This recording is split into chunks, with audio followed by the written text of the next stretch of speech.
வணக்கம் நண்பர்களே, welcome to கற்றதுமே கற்போம் கற்பிப்போம். இந்த வீடியோல we are going to see about the radiation. சரியா? Already part 1 of the video was completed. So அதோட இம்பார்ட்டன்ட் கீ பாயிண்ட்ஸ் அது எல்லாமே டிஸ்கஸ் பண்ணியிருப்போம். சரியா? ஸோ அந்த வீடியோவோட லிங்க்கும் டிஸ்கிரிப்ஷனில் ப்ரொவைட் பண்ணியிருக்கேன். நீங்கள் இன்னும் வந்து அந்த வீடியோ பார்க்கலன்னா you can go and check it out. சரியா? ஸோ இது எல்லாமே வந்து நம்ம லாஸ்ட் வீடியோ டிஸ்கஸ் பண்ணியிருப்போம். Up to the veins displacement law. So இது வரைக்கும் வந்து லாம்பர்ட்ஸ் கொசைன் லா வரைக்கும் வந்து பார்த்துருப்போம். சரியா? So here we are going to continue with the shape factor. So வீடியோக்கு போக முன்னாடி இன்னும் நீங்க நம்ம சேனலை சப்ஸ்கிரைப் பண்ணாம இருந்தீங்கன்னா ப்ளீஸ் சப்ஸ்கிரைப் அவர் சேனல் கற்றதுமே கற்போம் கற்பிப்போம். எங்க வீடியோஸ் எல்லாம் பிடிச்சிருந்தா லைக் பண்ணுங்க, அதே மாதிரி உங்க ஃப்ரெண்ட்ஸுக்கும் ஷேர் பண்ணுங்க. Okay, so let's start with the shape factor. So shape ஃபேக்டர்னா என்ன? Fraction of the radiative energy that is diffused from one surface. ஒரு சர்ஃபேஸ்ல வந்து எவ்வளவு தூரம் வந்து டிஃப்யூஸ் ஆகி and it is going to strike the other surface directly with no intervening reflection. So எந்த ஒரு ரெஃப்ளெக்ஷனுமே இல்லாம, ஸோ நீங்க டயக்ராம் பார்த்தீங்கன்னாலே தெரியும்.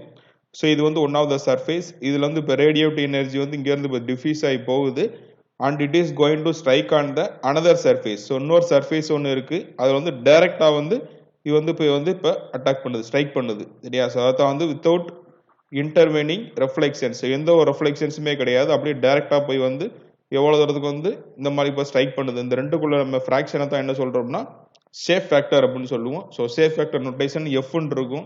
சரியா? ஸோ F12ங்கிறது இப்போ ஃபர்ஸ்ட் சர்ஃபேஸ்ல இருந்து செகண்ட் சர்ஃபேஸ் போகுதுன்னு அர்த்தம். So which is the your ratio between Q12 to Q1. So இங்க Q1ங்கிறது rate of total energy radiated by the A1. So surface A1 வந்து டோட்டல் எனர்ஜி வந்து எவ்வளவுதான் ரேடியேட் ஆகுது. ஸோ Q12ங்கிறது fraction of the rate of energy leaving the surface 1 and reaching the 2. சரியா? So first சர்ஃபேஸ்ல இருந்து ரெண்டாவது சர்ஃபேஸ் வந்து போற ரேட் ஆஃப் எனர்ஜியோட ஃபிராக்ஷனை தான் வந்து Q12 எடுக்கணும். ஸோ Q1ங்கிறது டோட்டல் எனர்ஜி ரேடியேட்டட், அதான் வந்து ஃபர்ஸ்ட் சர்ஃபேஸ்ல உள்ள A1. சரியா? ஸோ இதில் வந்து நெக்ஸ்ட் பார்க்க போகிறது ரெசிப்ரோசிட்டி தியரம். சரியா? ஸோ ரெசிப்ரோசிட்டி தியரம்ங்கிறது ஒன்றும் கிடையாது. A1 into F122 which is equal to A2 into F21. So அதாவது ஃபர்ஸ்ட் சர்ஃபேஸ்லேருந்து இப்போ செகண்ட் சர்ஃபேஸ் போகிறதுக்கும் ஸோ ஈக்குவல் டு, ஸோ நீங்கள் செகண்ட் சர்ஃபேஸோட ஏரியா எடுத்துட்டு F221. ஸோ ரிவர்ஸில் வந்தீங்கன்னா வந்து ரெண்டு வந்து ஈக்குவலாக தான் இருக்கும். இதை வந்து ரெசிப்ரோசிட்டி தியரம்னு சொல்லுவோம். சரியா? So some of the general இதுக்கு வந்து கொடுத்துருக்காங்க. So plain factor, so plain சர்ஃபேஸாக இருந்துச்சுன்னா வந்து ஒரு ஷேப் ஃபேக்டர் வந்து 0. சரியா? ஸோ அதே வந்து இப்போ கான்வெக்ஸ் சர்ஃபேஸாக இருந்துச்சுன்னா அங்கே வந்து 0 தான் வரும். அதே இது கான்கேவ் சர்ஃபேஸாக இருந்துச்சுன்னா your shape factor value which is not equal to 0. So இதோட ரேஞ்ச் பார்த்தீங்கன்னா வந்து ஜென்ரலாக வந்து 0லேருந்து 1 வரைக்கும் இருக்கும். ஸோ லோயஸ்ட் வந்து 0, மேக்ஸிமம் வந்து வரைக்கும் வந்து 1 வரைக்கும் இருக்கும். It depends on the geometry of the body. சரியா? சப்போஸ் இது வந்து டேரக்டாக பிளெயின் சர்ஃபேஸ் வந்து 0ன்னு சொல்லியிருப்போம். சப்போஸ் இப்போ ரெண்டு பேரலல் சர்ஃபேஸ் இந்த மாதிரி இருந்துச்சுன்னா அந்த இடத்துல வந்து இவர் ஷேப் ஃபேக்டர் வேல்யூ வந்து 1 வரும். இப்போ ரெண்டு பேரலல் சர்ஃபேஸ் இருந்துச்சுன்னா அந்த இடத்துல ஒரு எஃப் வேல்யூ இப்போ 1 to 2 வந்து அந்த இடத்துல வந்து 1ன்னு வரும். சரியா? அதோட ஹெமிஸ்பியருக்குன்னா வந்து 0.5 வரும். சரியா? ஸோ ஒவ்வொரு ஷேப்பை பொறுத்து வந்து இந்த ஷேப் ஃபேக்டர் வேல்யூ வந்து மாறும். சரி, அது வந்து டைரக்டாக கேட்பாங்க. இந்த ரெண்டு பேரலல் சர்ஃபேஸாக இருந்துச்சுன்னா வந்து உங்களுக்கு வந்து ஷேப் ஃபேக்டர் வேல்யூ 1, ஹெமிஸ்பியர்னா 0.5. சரியா? So when one body is completely enclosed inside another body, then the shape factor of the inner body with respect to the outer body வந்து 1. ஸோ இப்போ வந்து நீங்கள் கான்சென்ட்ரிக் சிலிண்டர் எடுத்துக்கிட்டீங்கனாலே உங்களுக்கு தெரியும். ஸோ வந்து உள்ள ஒரு டயாமீட்டர் இருக்கும், வெளியே ஒரு டயாமீட்டர் இருக்கு. ஸோ கம்ப்ளீட்டாக வந்து என்க்ளோஸ் ஆகி தான் இருக்கு இன்சைடு த பாடி வந்து அவுட்டர் பாடியை வச்சு. ஸோ அந்த இடத்துல வந்து நீங்கள் எடுத்தீங்கனாலும் வந்து ஸோ உங்கள் ஷேப் ஃபேக்டர் வேல்யூ வந்து மேக்ஸிமம் வேல்யூ தான் இருக்கும் விச் இஸ் ஈக்குவல் டு 1. சரியா? அந்த ஷேப் ஃபேக்டர் வச்சு ஒரு சில கொஸ்டின்ஸ் வந்து வரலாம். சரியா? ஸோ அந்த பின்னாடி ஒவ்வொரு கொஸ்டினாக வரும், அதில் சில கொஸ்டின்ஸ்லாம் கேட்டிருப்பாங்க, அதே டிஸ்கஸ் பண்ணுவோம். சரியா? ஸோ நெக்ஸ்ட் டாபிக் வந்து ஹீட் எக்ஸ்சேஞ்ச் பிட்வீன் த இவங்க டிஃப்ரெண்ட் கண்டிஷன்ஸில் கொடுத்துருப்பாங்க. ஃபர்ஸ்ட் வந்து இப்போ நான் பிளாக் பாடிஸ் லெவலில் இருக்குது. ஃபர்ஸ்ட் வந்து இன்ஃபைனைட் பேரலல் பிளேன்ஸ். இப்போ சொன்னோம் இல்லையா, இப்போ இந்த ரெண்டு பேரலல் சர்ஃபேஸ் அதே தான் இன்ஃபைனைட் பேரலல் பிளேன்ஸில் வந்து ஸோ இப்போ இந்த மாதிரி ஃபர்ஸ்ட் ஒரு பிளேன் இருக்கு, செகண்ட் ஒரு பிளேன் இருக்கு.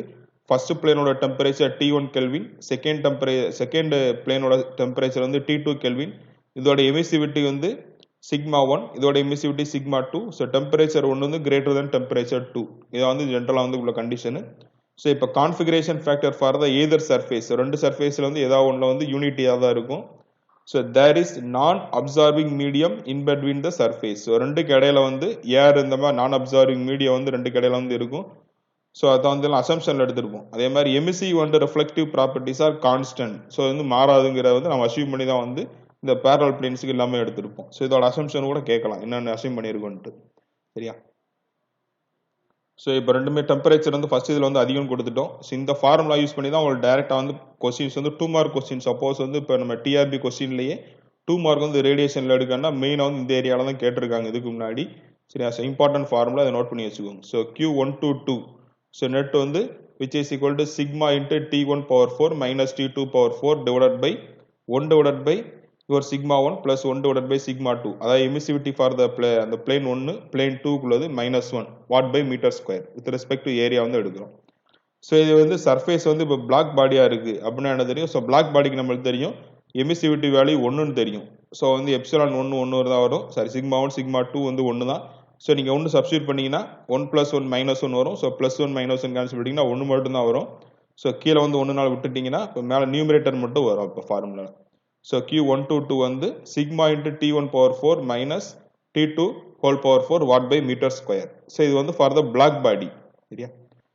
ஸோ இதுக்கப்புறம் இம்பார்ட்டன்ட் தெரிய வேண்டியது ஈக்குவலண்ட் எமிசிவிட்டி. ஸோ எப்படி கால்குலேட் பண்ணுறதுன்னா 1 டிவைடட் பை அந்த sigma 1 plus 1 divided by sigma 2 -1. So இந்த நீங்கள் டினாமினேட்டர் வேல்யூ மட்டும் போட்டுருந்தாலே மேலே வந்து 1 டிவைடட் பை போட்டிங்கன்னா you can calculate the equivalent emissivity. So இதே வந்து டைரெக்டாக கொஸ்டினில் கேட்கலாம்.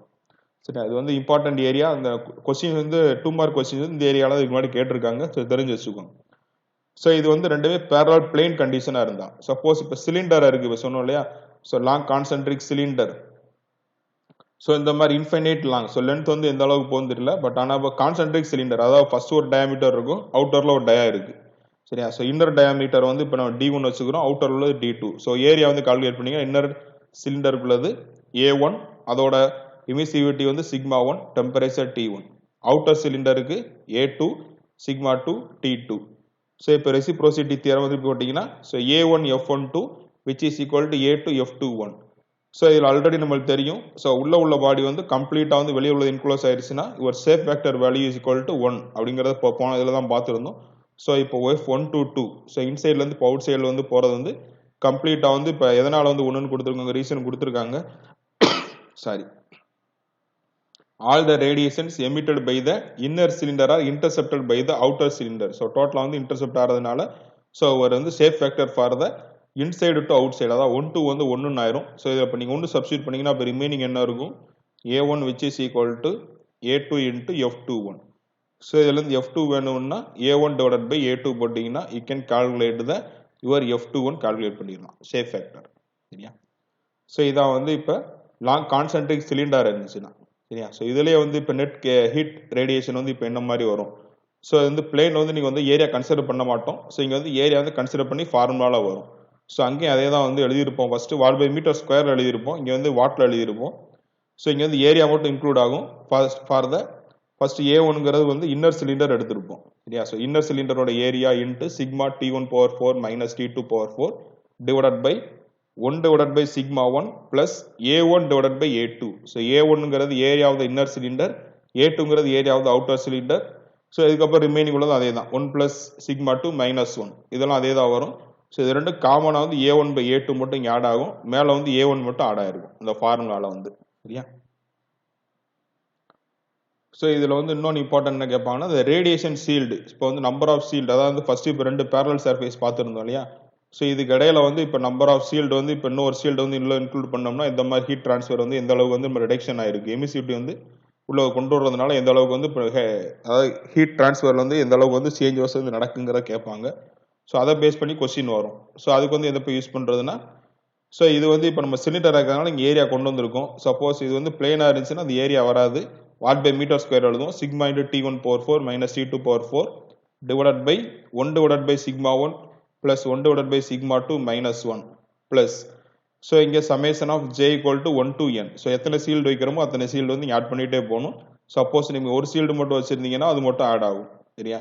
So 1 divided by epsilon j1 plus epsilon j2 minus 1. So இந்த ஃபார்முலா சப்ஸ்டியூட் பண்ணீங்கன்னா you can calculate the heat transfer for the shield. So with ஷீல்டுக்கு வந்து இதான் ஃபார்முலா. சரியா? ஸோ வந்து இதை பேஸ் பண்ணி வந்து இந்த கண்டிஷனஸ் வந்து இது இம்பார்ட்டன்ட். சரியா? ஸோ இதை பேஸ் பண்ணி வந்து டேரெக்டாக வந்து கொஸ்டின் வரலாம். அதாவது இப்போ எமிசிவிட்டி வந்து இப்போ சேமாக தான் இருக்குது, நம்ம சீல்டு வந்து உள்ளே வைக்கிறோம் இல்லையா, அதோட எமிசிவிட்டிஸ் வந்து சேமாக தான் இருக்குது. அதே மாதிரி இப்போ பாடிஸோட இப்போ இந்த ரெண்டு இப்போ வந்து ரெண்டு பிளேன் இருக்கும் சரியா. ஸோ வந்து ஃபர்ஸ்ட் பிளேன் இது செகண்ட் பிளேன் எடுத்திருப்போம் சரியா. ஸோ இதோட எமிசிவிட்டி சிக்மா 1 சிக்மா 2.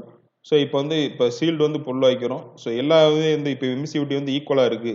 அதாவது sigma 1 equal to sigma 2 equal to sigma sealed.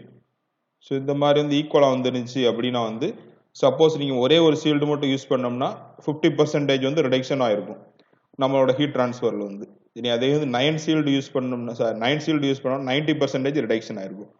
So இது எப்படி கால்குலேட் பண்ணுறதுன்னா, ஸோ இதுக்கு ஒரு ஃபார்முலா ஷார்ட் ஃபார்முலா இருக்கு சரியா. So heat transfer for the shield with shield வச்சதுக்கப்புறம் எவ்வளோ இருக்குன்னா 1 divided by n+1 into Q of without shield.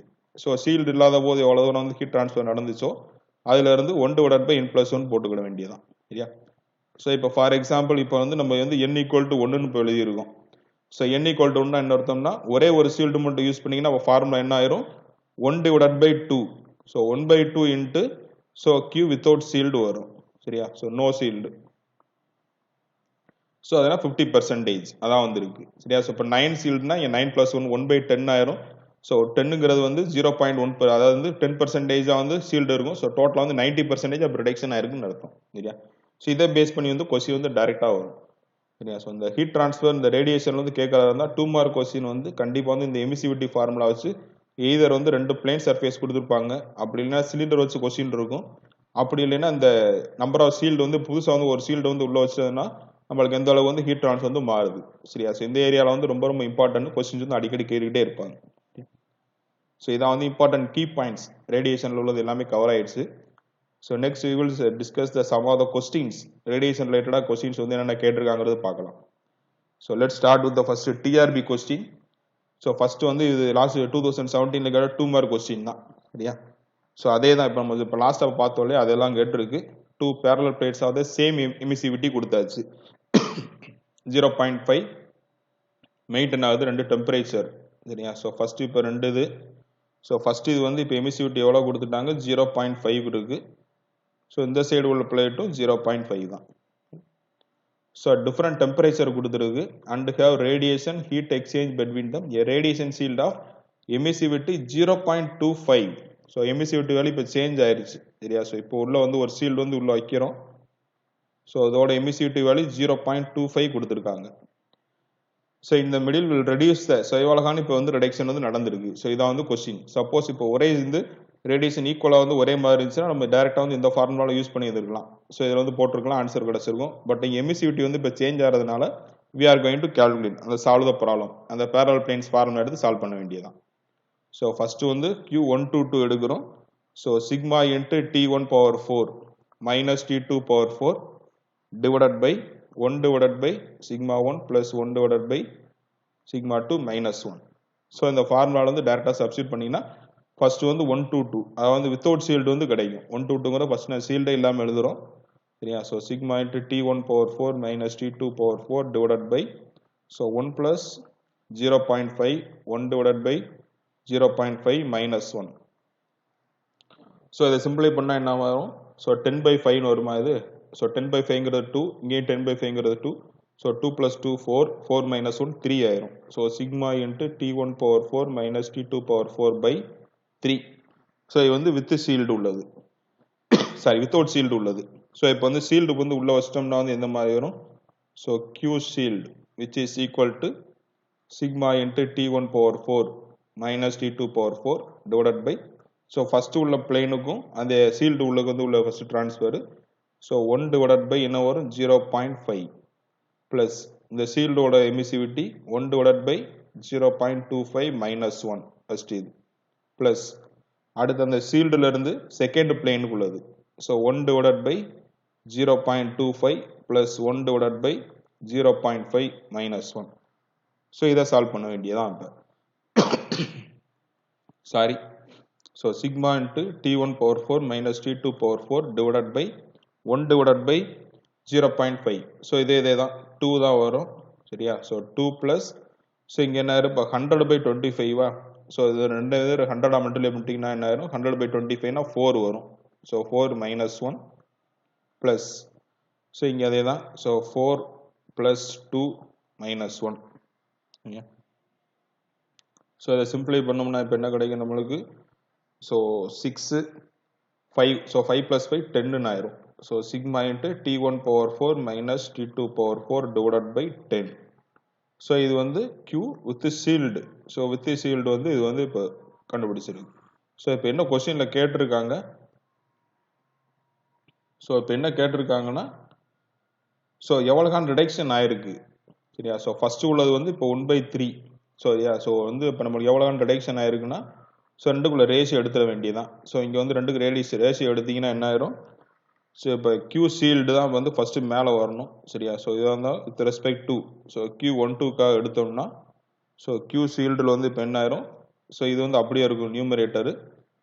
So இதில் வந்து கீழே வந்து 10 வரும் சரியா? ஸோ இது வந்து நம்ம இன்ட்டு போட்டோம்னா அதை மாற்றி போட்டுக்கலாம். ஸோ Q12 மாற்றி போட்டோம்னா 3 வந்து மேலே போயிடும், அந்த சிக்மா வேல்யூ கீழே வந்துடும் சரியா? ஸோ அந்த சிக்மா டேர்ம் டோட்டலாக வரும், அது கேன்சல் ஆயிரும். So 3/10 times Q shielded by Q12. So without ஷீல்டில் இருந்து இப்போ வந்து இவ்வளோதான் கம்மியாக இருக்குது, 3/10 டைம்ஸ் வந்து கம்மியாக இருக்குது. Option C is the right answer சரியா? சிம்பிள் லாஜிக் கொஸ்டின் தான் சரியா? ஸோ சிம்பிளாக சால்வ் பண்ணா 2 மார்க்ஸில் கேட்டுருங்க. ஸோ நெக்ஸ்ட் கொஸ்டின், ஸோ இது வந்து சம் ஆஃப் த கொஸ்டின்ஸ் வந்து நம்ம ப்ரீவியஸ் இந்த ஹீட் ட்ரான்ஸ்ஃபர்லாம் மிஸ் பண்ணியிருந்தோம்னா அதை கவர் ஆயிருக்கும் சரியா? ஸோ அதே வந்து ஜஸ்ட்டாக ஒரு ரீகால் பண்ணிக்கலாம். Automobile radiator, so automobile radiator வந்து ஹீட் எக்ஸ்சேஞ்சர் வந்து ஆல்ரெடி படிச்சிருப்போம். அது வந்து எதோட எக்ஸாம்பிள்னா, it is example for the cross flow type. So cross flow டைப்போட எக்ஸாம்பிள் தான் வந்து ஆட்டோமொபைல் ரேடியேட்டர். ஸோ நெக்ஸ்ட் வந்து grey body is one whose absorptivity. So grey body வந்து it is not going to vary சரியா? So option D is the right answer. It is does not vary with the temperature and wavelength of the incident ray. So உள்ள ஒரு ரேவோட temperature and wavelength இதை பொறுத்து வந்து எதுவுமே மாறாது, அதான் வந்து கிரே பாடி அப்படின்னு சொல்லுவோம். ஸோ நெக்ஸ்ட் வந்து heat pipe is widely used nowadays because it acts as a super கண்டக்டரா வந்து it is going to act. So next வந்து 40% of the incident radiant energy on the surface of a thermally transparent body is reflected back. So 40% வந்து திரும்ப வந்து reflect ஆயிடுச்சுன்னா, so அதோட transmissibility வந்து கொடுத்துருக்காங்க 0.15.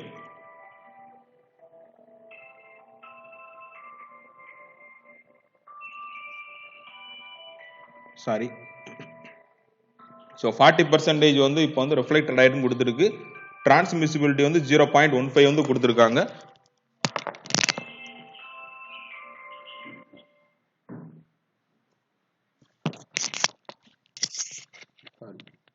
எமிசிவிட்டி ஆஃப் த சர்ஃபேஸ் இதான் வந்து கொஸ்டின்ல கேட்டிருக்கு சரியா? ஸோ டிரான்ஸ்மிசிபிலிட்டி ஃபர்ஸ்ட் கொடுத்துருக்கு 40%, சாரி ரெஃப்ளெக்டிவிட்டி கொடுத்துருக்கு 40%. ஸோ நம்மளுக்கு ஃபார்முலா தெரியும், alpha plus rho plus tau which is equal to 1. Alpha rho and tau value is 1. So first alpha தான் வந்து இப்போ கேட்டிருக்கு சரியா? ஸோ ரோ வேல்யூங்கிறது reflectivity 0.4, transmissibility 0.15 which is equal to 1. so alpha value 1 1 minus, so ரெண்டை add பண்ணோம்னா 0.55 வரும். so minus பண்ணிட்டீங்கன்னா 0.45 is the answer for the alpha சரியா? option A is the right answer.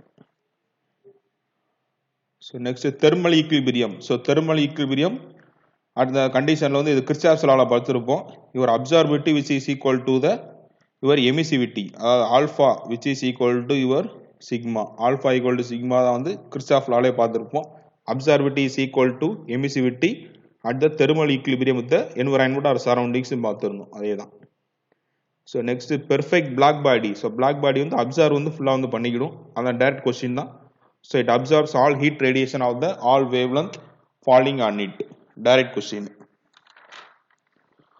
So next என்ன கேட்டிருக்காங்க, with the temperature of the solid surface changes 27 degree Celsius. So first temperature வந்து கொடுத்துருக்கு 27. So 27 + 2 73 kelvin மாற்றிக்கிறோம், 300 kelvin. So அடுத்த temperature T2 627 + 273, so 800 900 kelvin first இது. So இப்போ என்ன கேட்டிருக்குன்னா emissive power changes வந்து ரேஷியோ. ஸோ E2/E1 எவ்வளோன்னு வந்து ரேஷியோ வந்து கேட்டிருக்கு, E2/E1 which is equal to, so formula தெரியும், sigma into A into so T2 power 4 போட்டுக்குங்க. ஸோ இங்கே வந்து சிக்மா A T1 பவர் 4 அவ்வளோதான். So direct வந்து value substitute பண்ணிட்டீங்கன்னா you will get the answer. Direct question தான். Sorry. So T2 ஓட value தெரியும் 900 whole power 4 divided by T1 300 whole power 4. So இது வந்து ரெண்டா வந்து நம்ம சேர்த்து எழுதிக்கலாம் 900 by 300 whole power 4 போட்டுக்கலாம். So அதை கேன்சல் பண்ணோம்னா so நமக்கு என்ன ஆயிரும் 3 power 4 ஆயிரும். So 3 power 4 value 3 9 27 81. So 81 so கீழ உள்ளது 1 தான். So 81:1. Option D is the right answer. சரியா simple formula தான். So next in radiative heat transfer a gray surface. So gray surface மறுபடியும் அதே question தான் repeat ஆயிருக்கு. It is not going to depend on the wavelength. So independent of the wavelength தான் வந்து your gray surface இருக்கும். Independent of the wavelength. Option D is the right answer. So wavelength for the maximum emissive power. So maximum lambda max வந்து Wien's law, Wien's displacement law பார்த்திருப்போம். So lambda max into T which is equal to 2.898 into 10 power minus 3 meter Kelvin. சரியா? So lambda max வந்து Wien's displacement law தான் வரும். So next rate of energy emission from the unit area through the unit solid angle along the normal to the surface is known as your absorptivity. சரியா? So இதுல வந்து இதே மாதிரி இன்னொன்னு படிச்சிருப்போம் rate of energy emission leaving the surface per unit area unit solid angle னா intensity of the radiation அதுல படிச்சிருப்போம். இதே மாதிரி அந்த டெஃபினிஷன் எழுதியிருப்போம் சரியா ஸோ இது வந்து rate of energy emission from the energy emission from the unit area so அங்கே லீவிங் த சர்ஃபேஸ் இருக்கும் இங்கே அந்த வேர்டு வந்து இருக்காது லீவிங் த சர்ஃபேஸ் இல்லைன்னா you can choose the option absorptivity சரியா ஸோ டோட்டலாக வந்து எவ்வளோ தான் அப்சர்வ் ஆகுது அதை தான் வந்து with respect to the area and solid angle வந்து கொடுப்போம் so depending on the radiating properties the body is transparent பாடியாக இருக்குது ஸோ இட்ஸ் அப்சார்பிலிட்டி ஸோ இது வந்து ஆல்ஃபா ரோ வந்து கொடுத்துருக்காங்க ஸோ இதுக்கு வந்து என்ன கொடுத்துருக்காங்க டிரான்ஸ்பரண்ட் பாடினா என்ன அர்த்தம் so transparentivity is 1 so tau equal to 1 so other two வந்து இப்போ 0 ஆயிரும் alpha 0 rho also 0 so alpha 0 rho 0 tau equal to 1 option B is the right answer transparent body transmissibility வந்து 1 அவ்வளோதான் ஸோ இது வந்து டிஆர்பி 2002ல் கேட்டது தான் so absorptivity of your body will be equal to its emissivity so அதே தான் இப்போ கிர்ச்சாஃப் லா பார்த்துருந்தோம் இல்லையா alpha which is equal to sigma when it is at the under thermal equilibrium with the surroundings. The system is under thermal equilibrium. Option C is the right answer. Yeah. So this is the TRB la previous year question. Yeah. So in the next video we will discuss about the TNPSC question, adhe mari engineering service examination, adhe mari வேற examination la ketta radiation questions எல்லாமே discuss பண்ணலாம். Yeah. So thank you for your valuable time. We will meet in the next video. Don't forget to subscribe our channel. கற்றது மெக் கற்போம் கற்பிப்போம். Thank you.